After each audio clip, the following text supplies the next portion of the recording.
y'all ready to head off the trails? I'm the Cryptid Huntress, Jessica Jones, and I'm ready to take you on a mysterious journey right now. We welcome you to Off the Trails right here on Spaced Out Radio's YouTube channel. If you haven't hit subscribe yet, please do, because we would love to have you guys. And shout out to Bumblefoot for that amazing intro music. I really appreciate it. That's really cool of him to let us play that music on our show. You can follow us at Twitter at Spaced Out Radio, Instagram at Spaced Out Radio Show, and on TikTok at Spaced Out Radio. You guys can find me on my website, thecryptidhuntress.com, and please subscribe to my YouTube channel, The Cryptid Huntress. Right now, I have a discount code for everybody who's watching tonight. In my shop, War Woman Goods on Etsy. That's War Woman Goods. It's all combined into one big word. Use promo code Huntress10 at checkout. Y'all know it's Christmas time. And if you want to buy some really awesome vintage Native American turquoise jewelry and all sorts of really cool stuff, go to my site and use Huntress10 at checkout at promo code. All right. I have a fantastic guest tonight at Spaced Out Radio, as always. I have Tony Green here with me tonight. And don't forget that right after this show, After Hours has a great program set up for you guys tonight. So let's get to our guest. Tony Green came into the field of Bigfoot research around 1988. He was brought into the organization known as Georgia Bigfoot Research and Investigation, or GBRI. He's had 2 Bigfoot sightings and has seen quite a few tracks. With 23 years of experience in the field, Tony always remains calm under pressure. He takes a biblical and a scientific approach to Bigfoot research. He's a member of the North Georgia Cryptid Researchers group, and that makes him a part of my team. All right, so I cannot wait to introduce you guys. Help me welcome to the show, Mr. Tony Green. Hey, Tony. Hello, everybody. Hey, Tony, thank you so much for being here tonight. This is going to be a lot of fun. Thank you for having me. Of course. I am so excited that you're here. You've been in this field for a long time, quite a while. I consider you one of the pioneers, actually, compared to the short amount of time I've been in it, looking for Bigfoot.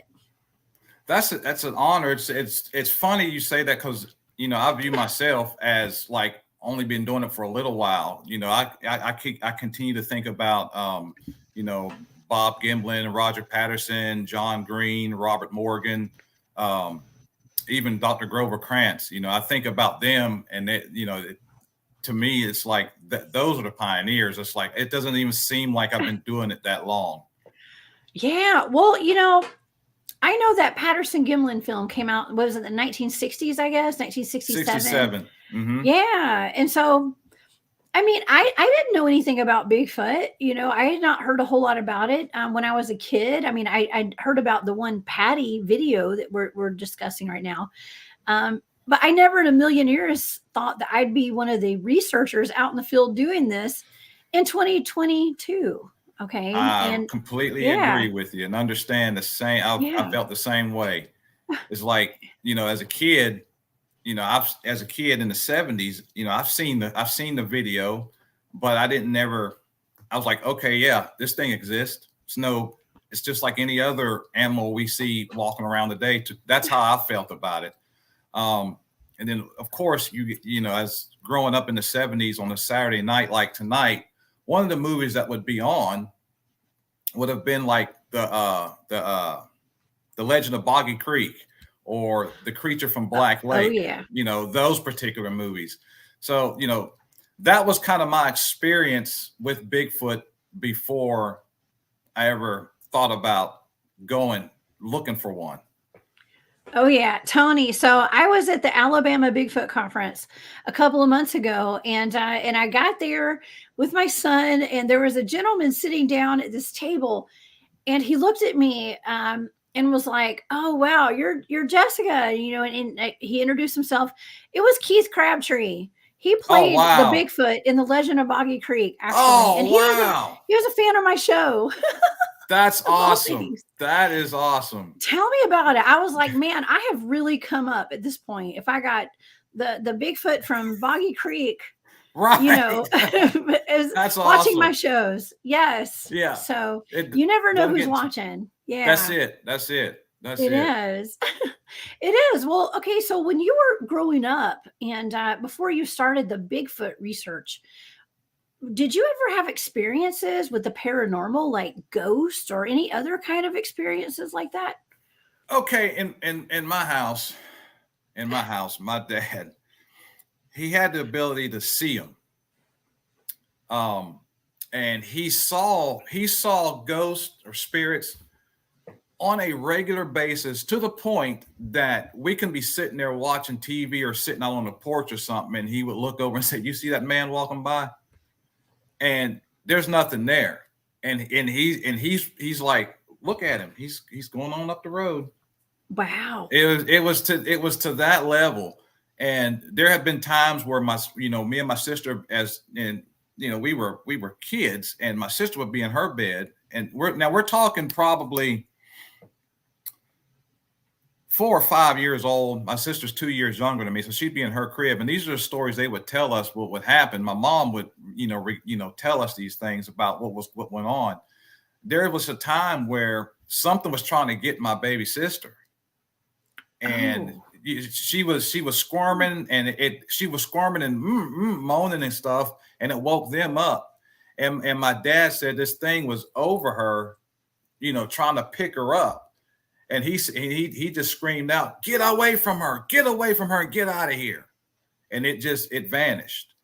So, wow. Dealing with stuff like that, the scaredest I've ever been was I was laying on the couch, and this was at night, because where we lived at is a little house. Me and my sister didn't have a bedroom, so we slept in the living room. She slept on the couch bed, and I slept on the other couch, and my mom and dad slept in the bedroom. And we were at, I guess you'd say it was my old family's house, because it was a 4-level house. My aunt lived on the top floor, and we lived on the bottom floor. If you can kind of, it was a hand-built house, but it was a big 4-level house.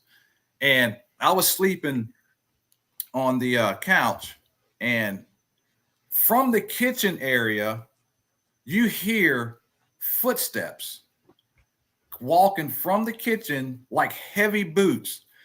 And I don't know if the spirits was trying to wait till we were asleep to do the walking, but I wasn't asleep yet. And it comes walking, and it walked right down the steps, like, because you had like maybe 1 or 2 steps before it come down the living room. My head was at those steps, and it comes and it walks down the steps, and I completely froze. Now, I was probably, at this time, I might have been about 9 or 10 years old.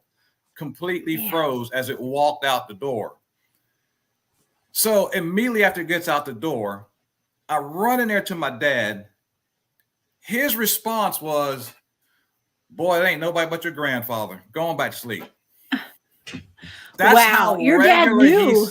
That's how regularly he saw him. We would be sitting on the porch, and it was like, okay, so this house was built. My ancestors moved from the south up north, and they built this. It was almost like a compound. You had the main house, and then you had this other section that was like apartments for the rest of the family to live in.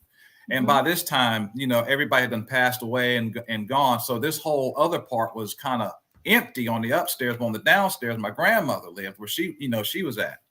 Yeah. You sit on the porch, and you would hear furniture moving up there. And I mean, this is stuff that I've heard, this stuff that I was hearing with my own ears. I'm like, "Daddy, what's going on? Why are they moving stuff?" He said, "I don't know. They're just busy, I guess." They're busy. So, they're busy. Your busy. Ancestors or whoever was out there. Whoever was up there. Because, there was nobody lived up there. It was empty. So, there's been many times to where, I've seen shadows growing up, black shadows. There was one point in my life where I used to listen to heavy metal a lot. And the reputation it had about being devil worshiping and all that stuff there. So I used to, I used to go to sleep to that. And you just sleep to heavy metal? Tony, oh yeah, one of my favorite that is hardcore. One of my favorite bands was King Diamond, if you've ever heard of him. No, but I'll look him up. That sounds metal. So I was, I'd sleep, and I woke up, and it's like this old lady's face was looking at me. And ooh, like in the thing, I don't necessarily panic, so to speak. So I like just looked back at it and said, yeah, okay, and went back to sleep. And I guess I got that from my dad not being so afraid of them. A couple times I've been held down where I woke up and I couldn't move. I can only move my eyes and stuff like that. So I've had experience with the paranormal. The most frightening time, I'd say, was laying in bed. Now, at this point in time, I've given my life to Christ, and I was living a Christian life at the time, at this particular time. And I'm laying in bed facing out of the door. And as I'm looking out the door, I hear this. The only way I can describe it sounded like wet chains dragging across concrete coming up from behind me. That's like typical scary haunted house and stuff. Oh, it was something. That's what it sounded like it was coming from a distance. It was like, it was real faint, and then it got louder and louder and louder. And I went to turn over now I knew there's a wall behind me, but there's something coming and I can hear it. And I went to turn over and I couldn't move. So the only thing I could move was my eyes, and I'm trying to see what's coming up. It got right up to my ear and it goes, "We are what we are." And I snatched over and I jumped up and I sat on the edge of the bed, and I'm like, and you can kind of still feel the presence in the room. So I stood up and I was like, "In the name of Jesus Christ, I command you to leave." And it left there, went into another area of the house. So I went in there, did the same thing. And I was getting angry because I felt like I've been violated. Oh yeah. So I go through chasing this thing. And I finally opened the front door. I said, "I command you in the name of Jesus Christ to leave this house." And it left, it went out. Wow. Another connection to that was you've heard the movie The Exorcism of Emily Rose. Yes, I have. Okay. Yeah. So I'm watching this movie now. Anything if there's a movie that's got some kind of true element to it, while I'm watching the movie, I like to go look it up to see how much true is in the movie. So I go to do my little research on Emily Rose here, come across the actual recordings of the exorcism. Okay. So ew. I commenced. Oh man, I'm looking and I play it, and you hear the priest talking. And then you hear this demon talking through her. And it was the same voice that I heard in my ear. And that just solidified everything that, I may have been speculating that what was once faith had become serious reality at that time. Yeah. Wow. So, yeah. There's an interesting combination or parallel to a lot of the paranormal stuff that we experience with demonology and stuff. And even with ET contact, a lot of people believe that aliens and ETs are demons, Tony. And I'm in that camp. I'm in that camp to believe that aliens are demons, because of what they do. If you go back into Genesis 6, where it talks about the sons of God, and that is a term meaning angels, it says they came into the daughters of men, and they took all of whom they chose. And the insinuation in the underlying text of the Hebrew is that they raped women. It's not like the woman wanted to. They took them and had intercourse with them and produced what's called a race of giants. Now there is another. There's another apocryphal book that's called the Book of the Giants that records what these giants, what other things these giants did. And one of the other things that they did was they also did the same thing with animals. And it's like mixing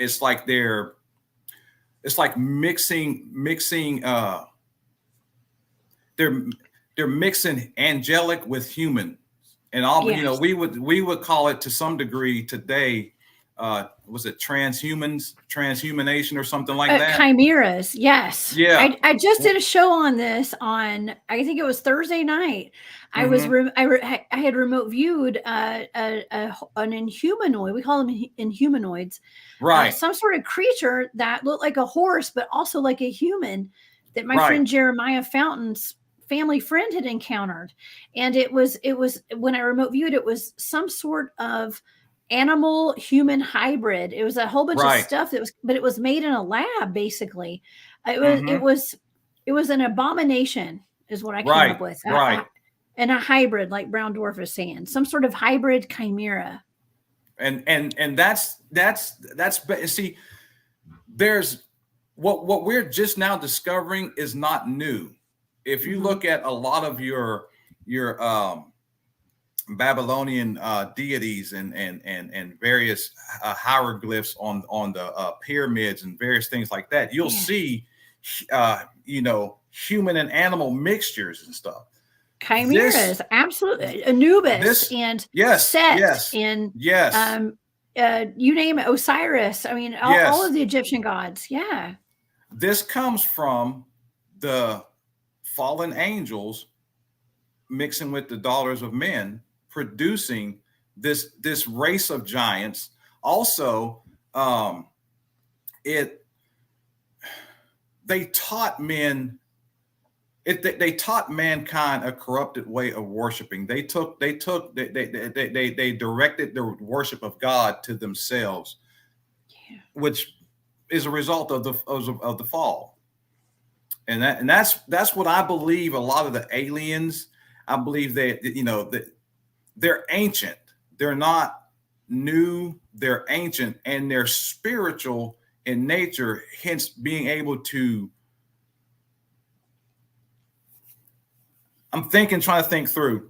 Okay, so we have mapped the speed of light. We know kind of how fast light travels. We know how fast sound travels. Okay, but there's an element that we have not measured yet that is virtually almost impossible to measure, and that's the speed of thought. So when you look at these beings and how they're zipping from one thing to another in about the speed of thought, that leads me also to believe that we're dealing with spiritual beings who are yet ancient. And furthermore, being a spiritual being, it has an eternal property. So it's able to move. It can think something and be there. I've also also talked about or had discussions about, could Bigfoot be a result, or could Bigfoot be a giant? Okay. Now, my reasoning behind me saying no is because all the giants listed in the Bible were highly intelligent. Mm-hmm. They made cities. They made tools. They can articulate speech. They can converse with other cultures. They mingled with other cultures. They were not hairy. But a Sasquatch, on the other hand, is hairy. It's I don't want to say primal, but it's not able to make sophisticated tools. It doesn't make fire. So in not that we know of. Not that we know of. Not that we know of. We've never come across a Bigfoot family around a campfire, right? Other than the ones that are coming and look at us around our campfires. Right. And for a Sasquatch to be, let's say, trying to make fire, that would be a little dangerous. Him being hairy, one spark get a hold of him, and he's gone. Yeah, that's right. But as far as my biblical approach to Bigfoot, to me it's just a simple. He is a creature that God created that we have not yet discovered yet. That's a bit more intelligent than an ape. As far as finding bones and trapping them, I'm not going to say none hasn't been found. I'm just going to say that I believe that there has been some found, and people that have them don't really know how to come forward to say, I found this thing. What do I do with it? Because you right now, you can't trust people with something that valuable and that important. Exactly. And also there are all these hundreds of skeletons that have been found all over the United States and North America that were found in mounds and in all over the place, that the Smithsonian came in and took them and act today as though they never existed. Yeah. There is I can't remember the name of the creature that they called, but I want to say this was in like the 1920s or something. There was a young Sasquatch that was killed. No, it was either captured or killed. Can't quite remember which one. Yeah. But the body was on a train. And when the train got to the destination, the body was gone. So, that's just one example of something is going on with this creature that I believe there's more information out there than what's being let on to us. Oh, Tony, absolutely. And it's not just Bigfoot. It's Dogman and all these other cryptids that we have, even aliens, UFOs. I had Raymond Samansky on my show. He was one of the lead scientists at Wright-Patterson Air Force Base. That's where allegedly they took the bodies of the Roswell crash incident. Of the aliens there. And he knows a little bit more than most people. He's the resident alien expert.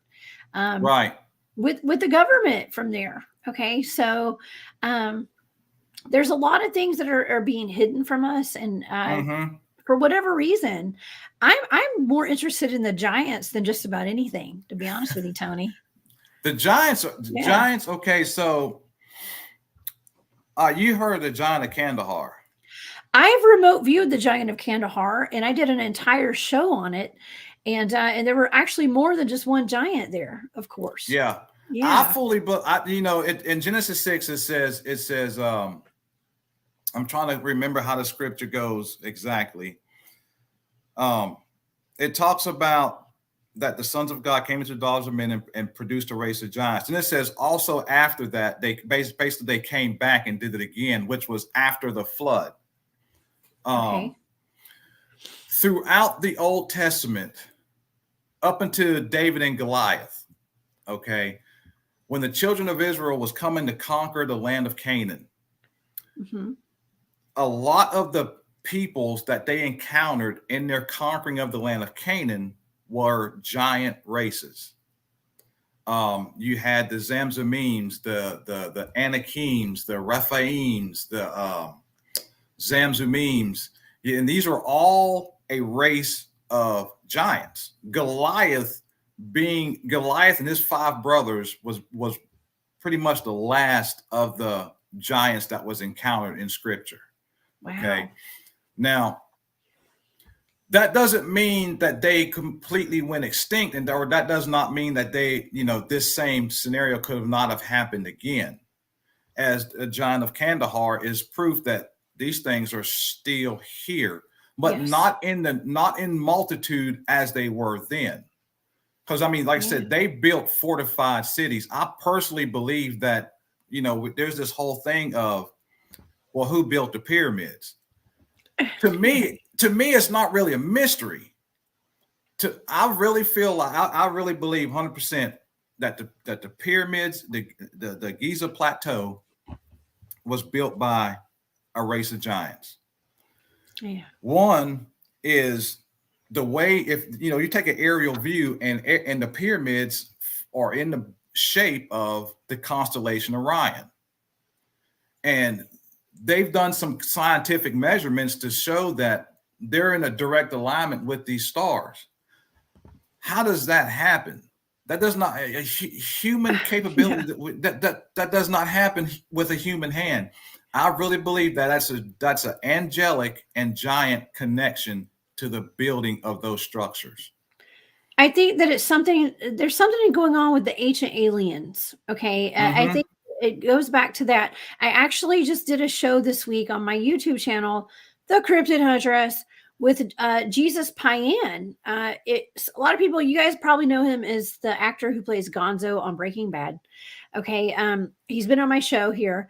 But we talked about star forts.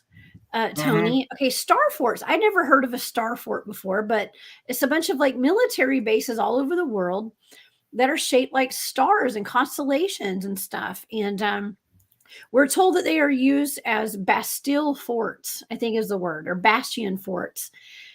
But I believe that they go back to ancient alien times. Okay, I think that a lot of our history is not what we've been taught. Right, and it's been covered up. I mean, we're dealing with that with Bigfoot. Is that you find, right? I tell my coworkers, we get to discussing Bigfoot and all that like that. And the first question is, well, how come they ain't got no picture? I was like, they got a picture. You don't believe the picture, so yeah. Why would you? And I show them the Patterson footage. I'm like, here's the greatest piece of evidence you will ever find. I said, if you watch this, you're going to see muscle movement. You're going to see muscle mass. You're going to see hair fluctuation with the walk. You're going to see all of that. But now the choice is, after you see it, do you believe it? And I tell them, I was like, I can go out here with a camera and take a picture of one waving at me and bring it back to you. And what you're going to say is, well, anybody could have did it. You're not going to believe it. I said, a picture does no good other than the one who took it. I said, that's really who's going to benefit from it, because you know what you saw, but you're just recording what you saw for you, basically, because nobody believes pictures no more because of so many hoaxes. Yeah. Well, yeah, absolutely. You're right. What got me into this, all right, so I'm not even supposed to be in this. Okay. Why are you in this then? Here's the thing. Here's what happened. Okay. Somebody had to drag you into this, huh? Is that what happened, Tony? But I kind of got hooked in it. It's like, okay, so back in '88, I was working at Hotspot here in Noonan, and I worked third shift.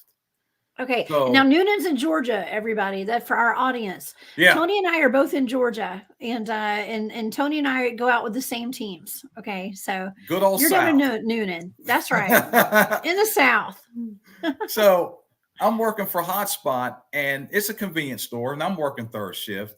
And just like, we're talking about paranormal stuff. That was our thing. One of the things that drew a lot of people to come and hang out with me was, I was a black guy to listen to heavy metal.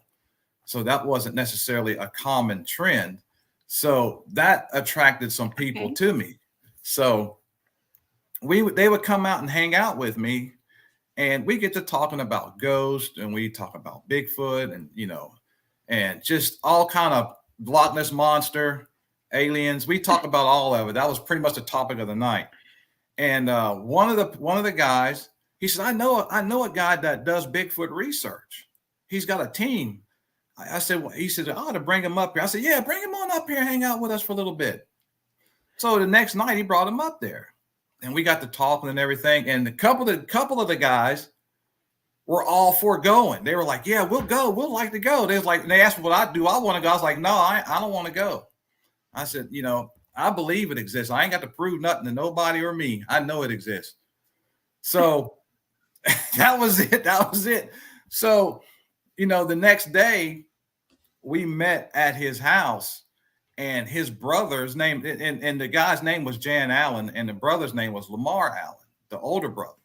So me and Lamar were sitting there talking, and he's got the Patterson footage pulled up on his computer, and we're kind of looking at it and going through it and examining it. And he's showing me newspaper articles and all this stuff. And the other guys had started talking about something else. So, but we're just sitting there, and I'm in it. I am in it. We're going like, man, look at that right there and all that, and just going through it.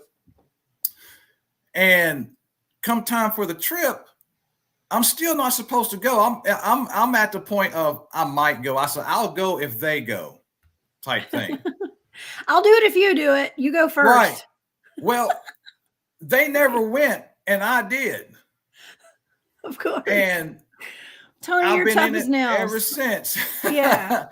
I've been in it ever since. And it's been very, very interesting. Very interesting. Yeah. Oh, no, listen, the best thing that I ever did, Tony, was go out into the field with a bunch of strange men that I did not know, who invited me to go Bigfooting with them. And I went, and it changed my life forever.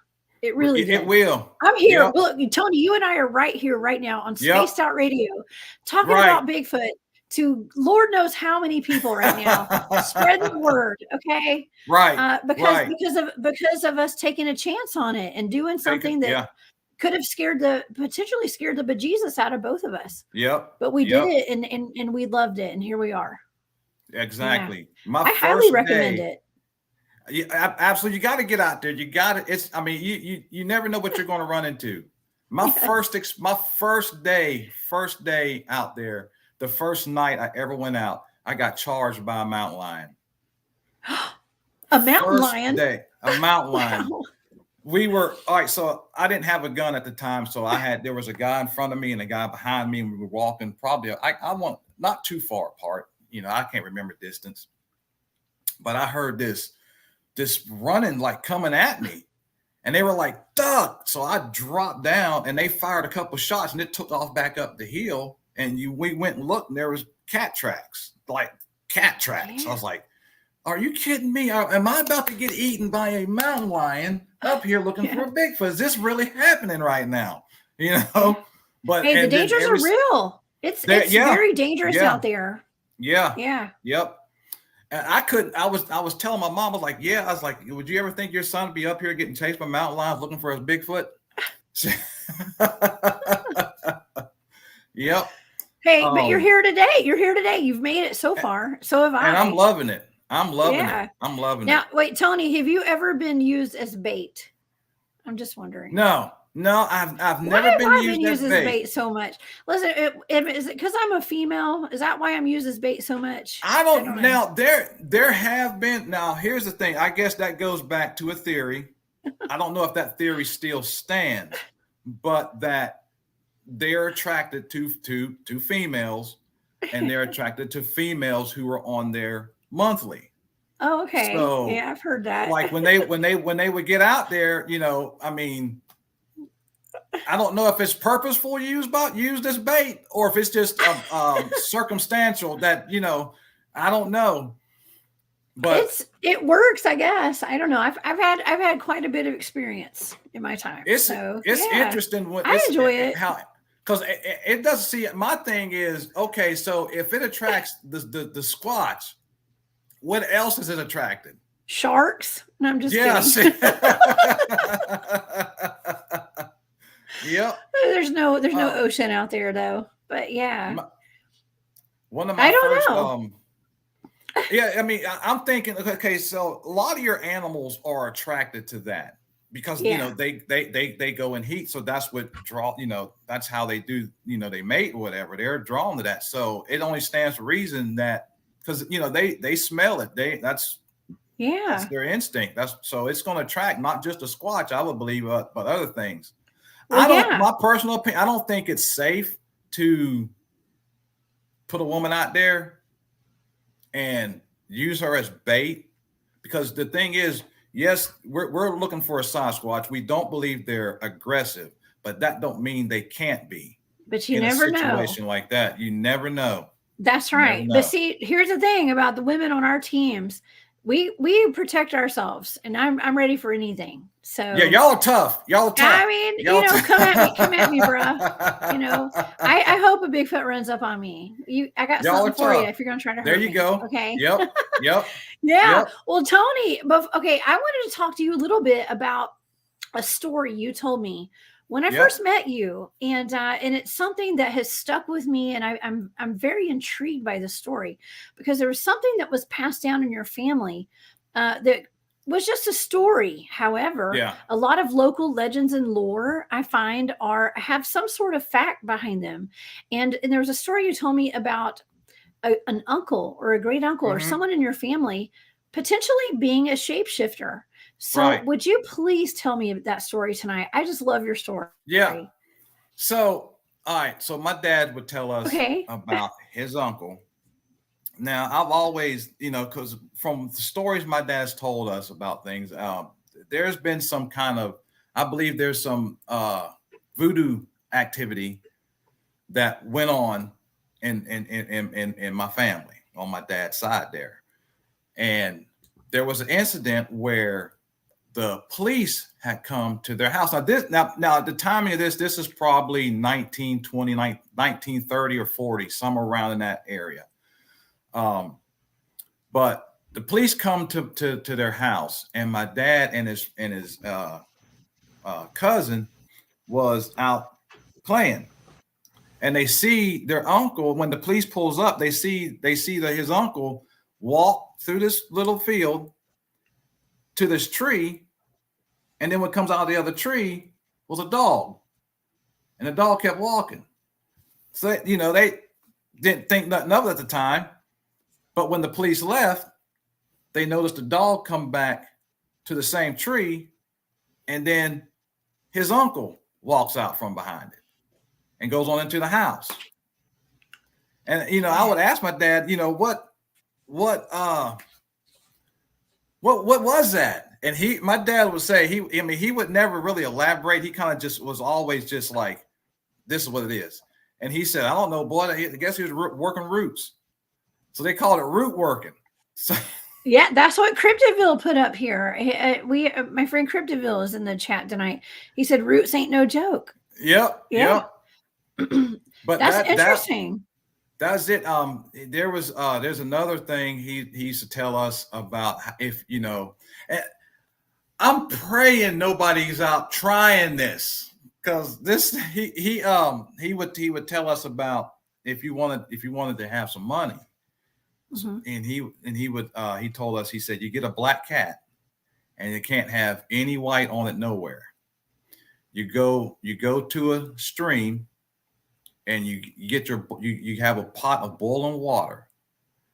He said, you get the pot boiling till it's all white hot. You take the cat and you put it in the water alive. Oh my gosh. You put the top on it. Now you have to hold the top on it. He said that cat, you will hear this cat will sound like it's talking. He said, and you have to stay there. He said, you will see all kind of things coming to you. He said, you have to stay there till all of that dies down. He said, my God, it's horrible. Yeah, it's Tony. He said, Tony, what the heck? he said, you boil the cat until the bone, till all the skin fall off the bones. You take the bone. Oh my God. And you put the bones in the stream, and there will be a bone that floats upstream. No, don't do this, anybody. Okay, this is what not to do video. This is what not to do. Don't do this. Not to do. This is what not to do. It is horrible. I'm not going to finish that yet. It's let's go to something else. Yeah. But you're talking about the energy transfers and the voodoo aspect and the black magic, and considering the fact that when I've had discussions with you about the paranormal, I really appreciate and I just love the biblical aspect to a lot of what we talk about and a lot of this paranormal stuff that we experience out in the field. And so I'm very intrigued by the whole voodoo aspect and paranormal, especially when it comes to shape shifting. Right. Okay. And I believe that that's what it's a story that's been passed down in your family, is shape-shifting. And I've heard a lot of that lately with a lot of the Dogman reports and werewolves that I've studied and that I talk about on my shows. And so to have someone who actually has a story in your family that's been passed out about this, I really wanted to explore that tonight and just talk about it because I haven't met anyone personally who's had a story like this before. It reminds me of, it reminds, because at the time there was no name for it. He just pretty much said that he went behind the tree, he went to the tree, and out from come the tree was a dog. And it reminds me of a skinwalker. Skinwalker, exactly. I was going to say that. But and that was all he really ever said of that. It'd be like around family holidays or not family holidays, but holidays and stuff like that. We get around the family, he'd tell the story. He would always share that. So that had an impact on him, Yeah. I mean, wow. Well, the bull and cat story just had an impact on me too. Tony. Oh, Tony, this is going to be one for the history books tonight. Yes. Yeah. That was one of them. That was one of the stories. I mean, there's a lot. And they just come to my mom. He used to tell so many that my mom would actually, she would get back in the day we had tape recorders, and I know tape recorders. Him and his friend would get to talking about these stories, and she would actually record them on cassette tape, because there was just so many. Yeah. Wow. Yeah. Yep. Well, your family has such a rich history with the paranormal and with cryptids. It's almost kind of mind blowing a little bit. And so you were probably not ridiculed as a child for being interested in Bigfoot and ghosts and things like that. Am I right? Not from my family. No. I mean, I got the ridicule from everywhere. I still get the ridicule. The thing is with the ridicule is, well, as you know, being in this field, you got to have a thick skin. You got to have a thick Absolutely. Skin. Don't I know?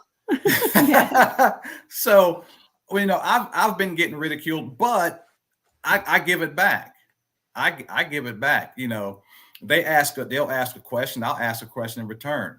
One of the main questions is, well, it wasn't even a question. They would say, well, Bigfoot can't exist. And my next question is, well, why not? And when you go back to looking at a gorilla, it took from the first reported sighting of a gorilla to its capture was like 100 and something years. Wow. If I was to tell you, there is a black and white bear in the woods eating sticks. The first person will say that's ridiculous until you show them a panda in the zoo, and that's the kind of what I give them, So I've ridiculed. My family's never really ridiculed me at all.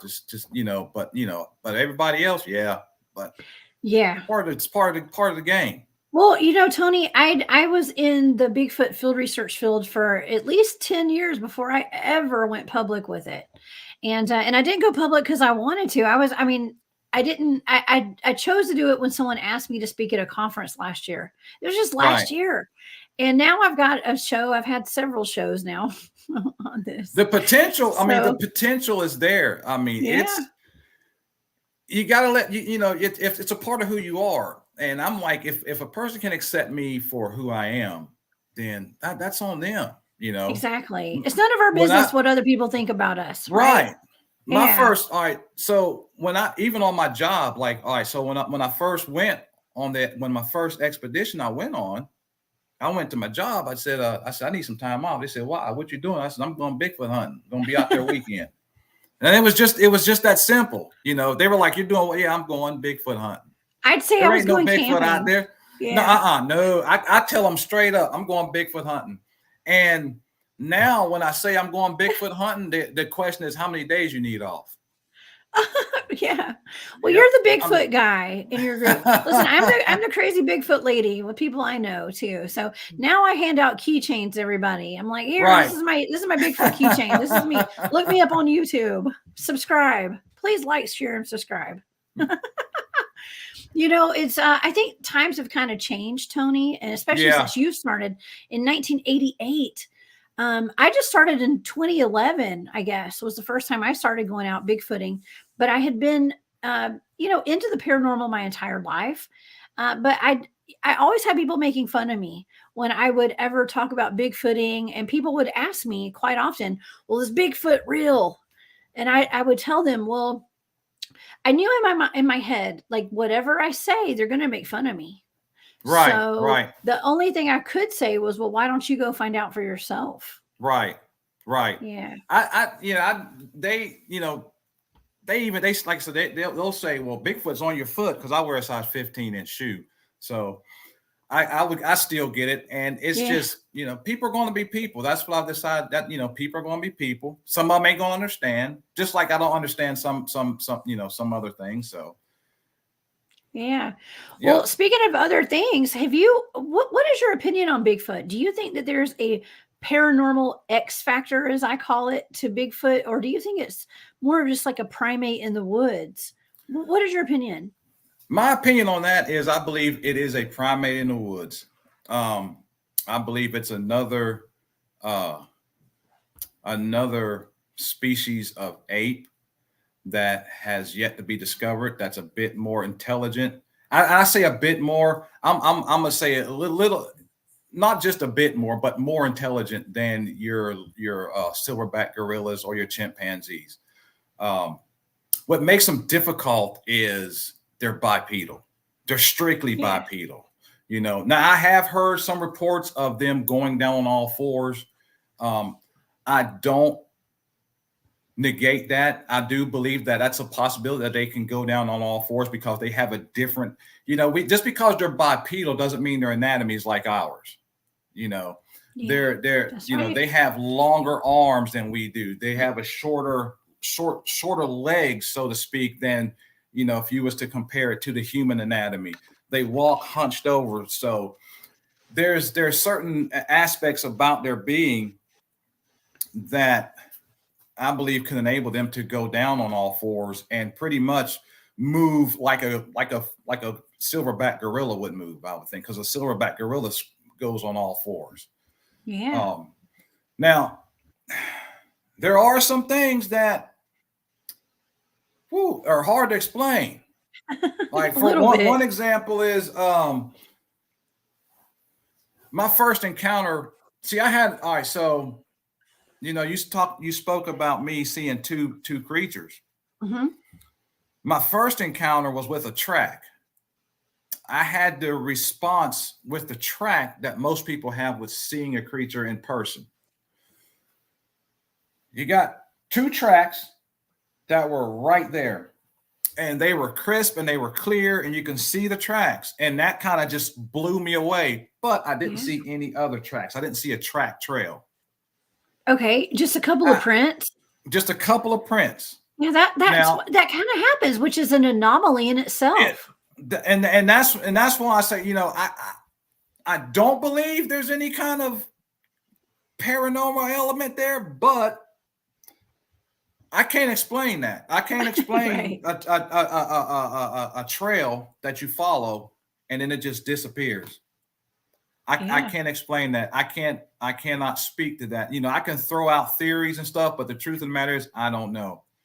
What I do, like I said, what I do believe it is a ape, another form of ape. And I believe it's a descendant of the Gigantopithecus.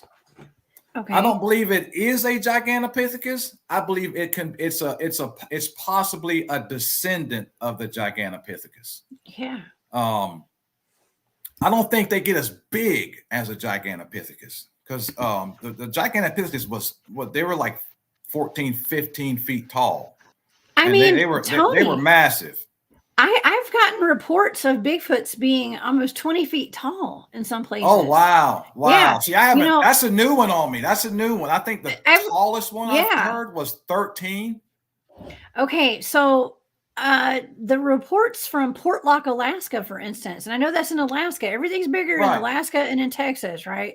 So, but when I actually did a remote viewing target of the Portlock, Alaska case, and that's where an entire village was run out. They evacuated an entire village because over 30 people had gone missing and their bodies were washing up on shore. They had been attacked and eaten and killed by a clan of Bigfoot up there. And they were around 12 to 14 feet tall. A lot of those Bigfoots up there. Yeah. So they do get really big. Those are some of the bigger ones that I've come across, remote viewing them and stuff. But in my research, I have pretty much, now I can't say this is concrete, but just in my research, like the Pacific Northwest and Alaska, they're bigger. They're just sheer bigger, just taller, thicker, bigger, more muscular. Down here, they're kind of scrawny. They are like the skunk apes. And so where did you see your two Bigfoots that you encountered? Were those in North Georgia? This was in North Georgia. And all right, so we were in a place called, this was on a place called, I'm just going to give the location away because it's a hiking trail now anyway. Okay. It's called Taylor's Ridge. And we were down in the bottoms, down in Jenkins, a place called Jenkins Gap. And as I was walking, we were walking down, and I just happened to look off to my right, and I seen one take off.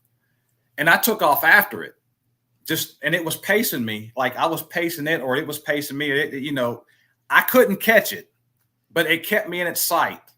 Wow. And I'm chasing it, and I get to a certain spot, and next thing I know, it's dead silence, and I don't see it no more. So I just turn around, walk back to camp as they followed me back to camp, but I was not running. I refused to run back to camp. I was tired for one. But yeah, if they followed, and they hung around the camp that night, just hung around the camp. The second time was we were up there. I was with my son. My son was a baby at the time, and we were just at this little place we called the Swamp, and we were camping up there. It was me, my ex-wife, my baby, my son, and my father-in-law, mother-in-law, and we were walking down this trail. And next thing you know, we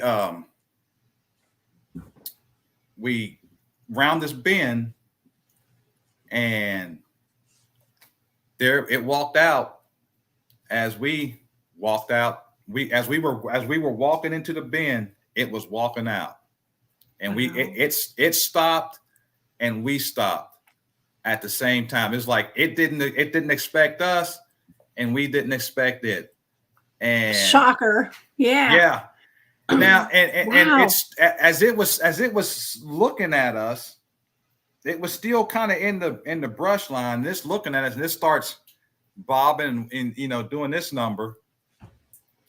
And I'm like, me and my father-in-law are looking at it, and it grunts and turns and walks on through the brush. It grunted. It was like that. Okay, Tony. Oh my gosh. Yeah. About 2 weeks ago, I was actually up in the mountains up in North Georgia, and I had a couple of friends with me from down in South Florida who came up to do some research with me. I heard that same exact grunt come out of the woods. And right before that, I had seen an orange orb that was floating through the tree line. And then right after I saw the orange light, I heard like really loud. It sounded like a bear kind of, but I knew it wasn't a bear.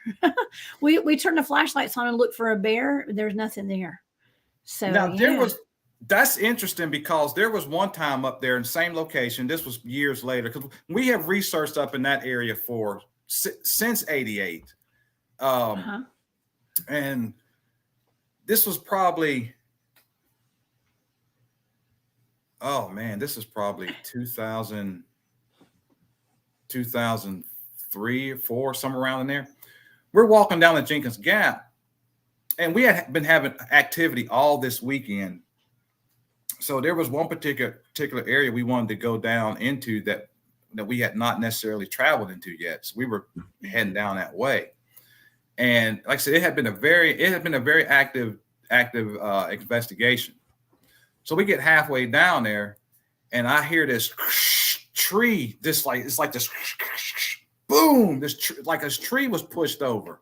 Wow. So I was like, I'm looking at the guy that was with me. I was like, now, why is trees falling? There ain't no wind. There's nothing. And it's like, it's in front of us, not behind us. This is in front of us. I said, I'm wondering if these things are trying to stop us from going down off in here. He said, do you want to still go? Oh yeah. Now we definitely have to go. We got trees. Yeah, you got to. So we go down there, find the tree that's fallen across our path. And so we sit on the tree. So I'm like, all right, so if this thing has pushed this tree over to stop us, we're just going to sit on the tree. Let's try and aggravate it, see what we can do, see what happens. So we sat on the tree for a minute. And then we went to looking around to see where, if there was any footprints or anything like that, looking for tracks and everything. And as we're looking, we heard just like that. And I look at him. Now he's at the other end of the tree, and he's looking back at me, and he says, did you hear that? I was like, yeah. He said, it sounded like it was right next to me. I said, that is right. It did sound like that, because the grunt sounded like the creature would have been right here. Yeah. Just that close. But we look, and there's nothing.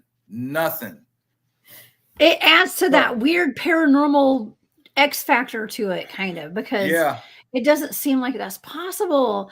Well, Tony, I got to tell you, we're out of time tonight. This has flown by. That was quick. Yeah, that was so quick. Fast. It was so fast. Where can people find you? If anyone would like to get in touch with you, is there an email address or somewhere where people could find you? So my email address is Tony_Green45@outlook.com. Okay. So if anyone would like to share a story with you or get in touch with you, this is where to find Tony, everyone. Okay. So Tony, this has been amazing. I cannot wait to get back in the field with you and do some more research. Yes. We were just down not too long ago in the troop herd corridor.